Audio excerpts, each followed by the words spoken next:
Financiera de Fin, más detalles y detalles que podrían comprobar la relación de esta financiera con entidades públicas como el CONAVI, su vecino, por lo menos aquí en el sector de Betania, vecinos y también hacedores de negocios por muchos años, hasta que llegó el tema de la trocha y el caso Cochinilla. Contarles, para que sepa, que tenemos que recordar que el 13 de agosto, CONACYT, que es la entidad que supervisa todo este tipo de negocios, autoriza la intervención porque consideraba que había serias irregularidades. Para el 31 de agosto, los accionistas de Decifin realizan una asamblea, pero en la asamblea se negaron a recapitalizar la entidad. ¿Por qué se negaron? Es una buena pregunta. Los pasivos hasta ese momento eran de 160.000 millones de colones versus los activos que eran de 153.000 millones. Esa diferencia hacía inviable el negocio. No tomaron acciones para la corrección de las decisiones del gobierno corporativo como tema importante, y el 6 de septiembre los socios no presentan acciones en concreto para realizar un salvamento de la entidad.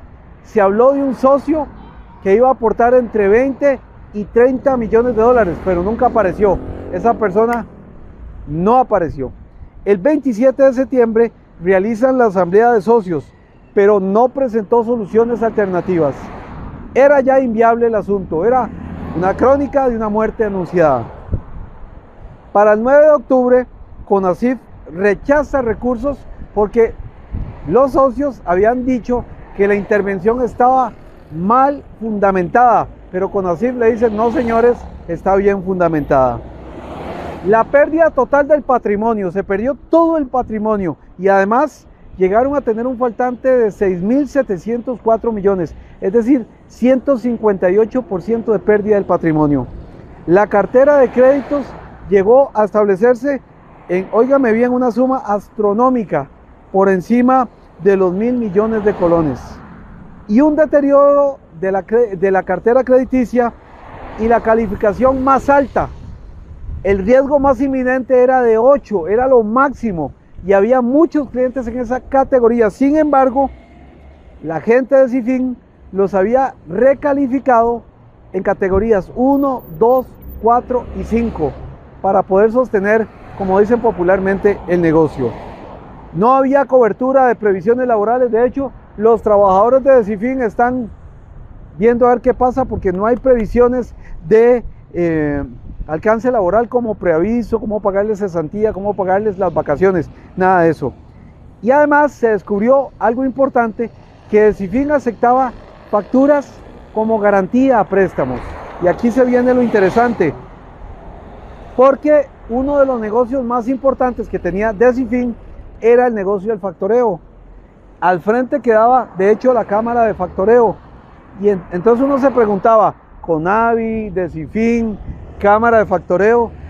Lo que hacían era que muchos de los proveedores del CONAVI, como en CONAVI había un asunto muy particular que está siendo investigado en el caso Cochinilla, que era el retraso en el pago de las facturas, lo que sucedía es que ellos cruzaban de calle, venían a Decifin o iban a la cámara de factoreo, negociaban las facturas y así seguían sus operaciones.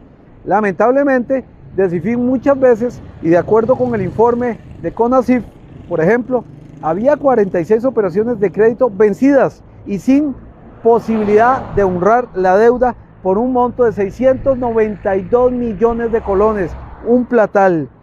Todo se vino a empeorar con el caso de la trocha CONAVI, porque a partir del 2012 CONAVI deja de pagar las facturas, y entonces esta gente de Decifin empieza a acumular un riesgo muy alto. ¿Qué es lo que hacen? Porque los créditos están totalmente deteriorados. Lo que hace es que los mantienen en categorías 1, 2, 4 y 5 para disimular, pero además lo que hacía era que ellos refinanciaban la deuda una y otra vez. Lo que hacían era, por ejemplo, para que usted me entienda, es que Richard Molina debía 10 pesos. Entonces, como yo no tenía posibilidad de pago, me refinanciaban esa deuda, incluían el pago del principal y de intereses. Y así ellos con su propia plata pagaban el principal, pagaban intereses y pagaban abonos a la deuda. Hasta que ya no les dio más. Ya el asunto del factureo no les resultó y por lo tanto ya no había más viabilidad. Esto pasó con el caso de La Trocha. Con el caso Cochinilla tendremos que ver qué, porque todavía parece que hay una relación de factoreo, de llevar facturas del CONAVI al frente o al frente para negociarlas y poder seguir moviendo ese mercado, ese negocio de pirámide. Porque a nuestro entender, y vamos a esperar a ver lo que dice el Ministerio Público, lo que había era una escala piramidal. Con la plata que ellos prestaban, se autopagaban, se ponían al día en los créditos y seguía la cumbia ahí, hasta que el factoreo dejó de ser un negocio. Es decir, casos como La Trocha y Cochinilla podrían estar muy relacionados con esta financiera y con otras, lo cual demuestra una vez más que el poder detrás del ejercicio del gobierno de turno les permitía a negocios como estos seguir haciendo su agosto con plata del Estado costarricense. Parte de los hallazgos que basamos en los alcances publicados por CONACYT en la Gaceta, donde salieron los alcances y es visible la inviabilidad de negocio, de empresa y cómo fue declarada en bancarrota Decifin. ¿Decifin todavía opera? No, tiene las puertas cerradas, está para que el interventor tome medidas, sin embargo no hay ni siquiera previsiones laborales para sus trabajadores y poder saldarles la cuenta. Pero vean qué interesante, a través del factoreo se mantenía esta gente, a través de lo que el CONAVI pagaba, venían, le dejaban las facturas y así seguía la cumbia. Hágale números, negocio que se basaba en el Estado costarricense y quién sabe por cuántos años estuvo así financiándose con dinero de nosotros los costarricenses. Esto y mucho más lo puede encontrar en elguardian.cr para que no pierda detalle. Póngale atención porque muchos costarricenses decían, esa empresa fue creada con fondos costarricenses y nosotros dijimos, tendrán razón, examinamos y claro, parece que con fondos públicos venían, negociaban préstamos, ellos aceptaban facturas como forma de garantía sin ningún respaldo para, lamentablemente, prejuicio o perjuicio de sus mismos accionistas y de los costarricenses que terminamos perdiendo mucho dinero. Informe de Richard Molina para El Guardián, seguiremos informando.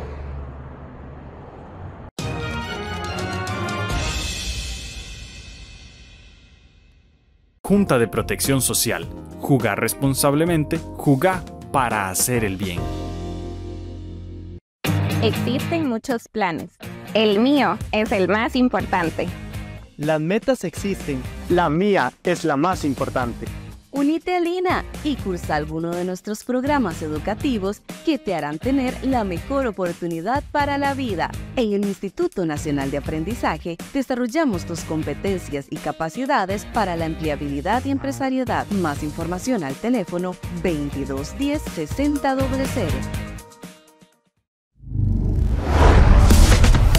En una colisión a 60 km/h contra un objeto fijo, sin aplicar los frenos, la desaceleración y la inercia harán a los pasajeros desplazarse hacia adelante, chocando con las partes internas del carro. Ahora comprendes por qué la velocidad mata. Cuanto más rápido manejas, más rápido te matas. Un mensaje de la Policía de Tránsito. MOPI COSEBI.